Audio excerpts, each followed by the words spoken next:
Hello guys, welcome to my YouTube channel. और आज मैं आपको पढ़ाने वाली हूँ रीजनिंग के वो सभी क्वेश्चंस जो आपके सभी एग्जाम्स के लिए इंपॉर्टेंट रहने वाले हैं। तो टाइम वेस्ट ना करते हुए स्टार्ट करते हैं। क्वेश्चन हमारा फर्स्ट क्वेश्चन है, यदि NaM का कोड 28 किया जाता है तो ऐसे N का कोड उसी नियमानुसार क्या होगा। तो हमारे पास चार ऑप्शन है, 28, 36, 34 और 42। अब आपको बताना है इन ऑप्शंस में से हमारा कौन सा ऑप्शन करेक्ट होने वाला है।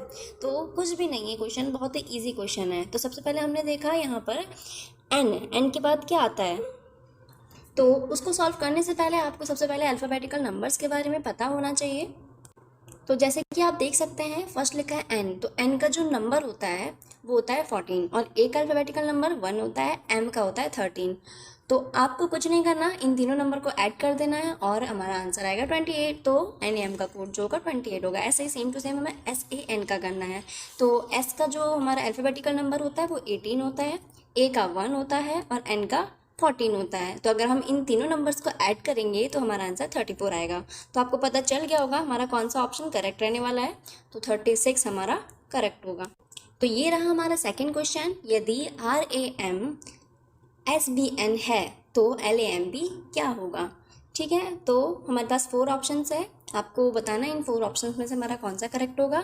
तो इसमें कुछ भी नहीं है, इसमें आर के बाद क्या है, S आता है, ए के बाद B आता है और M के बाद N आता है। तो बहुत ही सिंपल है। ऐसे ही same to same LAMP, L के बाद क्या आता है, M आता है, ए के बाद B आता है, M के बाद N आता है और P के बाद Q आता है। तो सिंपल, तो हमारा डी ऑप्शन करेक्ट होगा। तो ये रहा हमारा थर्ड क्वेश्चन, यदि QAMPZL है तो LAMP क्या होगा। सेम टू सेम वैसा ही है और बहुत ही सिंपल है। तो हमने देखा इसमें जो QAM, Q से पहले आता है P, अगर Q में से हम 1 नंबर माइनस करेंगे तो P आएगा, A में से 1 नंबर माइनस करेंगे तो Z आएगा, ऐसे ही M में से 1 नंबर माइनस करेंगे तो L आएगा। ऐसे ही LAMP के लिए है, तो L में से अगर 1 नंबर माइनस करेंगे मीन्स L से पहले क्या आता है, K आता है। ऐसे ही A में से 1 नंबर माइनस करेंगे तो Z आएगा, M में से 1 नंबर माइनस करेंगे तो L आएगा और ऐसे ही P से पहले क्या आता है, O। तो हमारा कौन सा ऑप्शन करेक्ट होगा, अब तो आपको पता ही चल गया होगा, ऑप्शन डी हमारा करेक्ट होगा।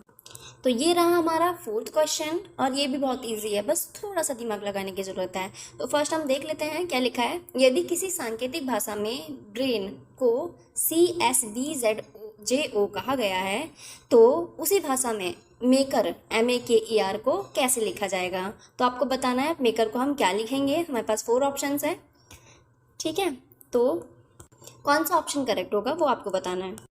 तो इसमें भी हमें कुछ नहीं करना है, बस B के बाद क्या आता है, B के बाद C आता है और R के बाद S आया, A के बाद B आता है, I के बाद J आता है और N के बाद O आता है। बस कुछ नहीं लिखा है, इनमें 1 1 प्लस करना है आपको। तो ब्रेन की जगह पर हमारा CSBJO आ चुका है।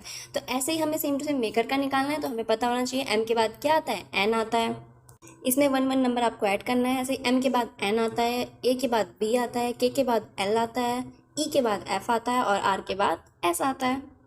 तो अब तो आपको पता चल ही गया होगा कि हमारा कौन सा ऑप्शन करेक्ट है। तो ऑप्शन नंबर फर्स्ट हमारा करेक्ट होगा। तो मिलते हैं अगली वीडियो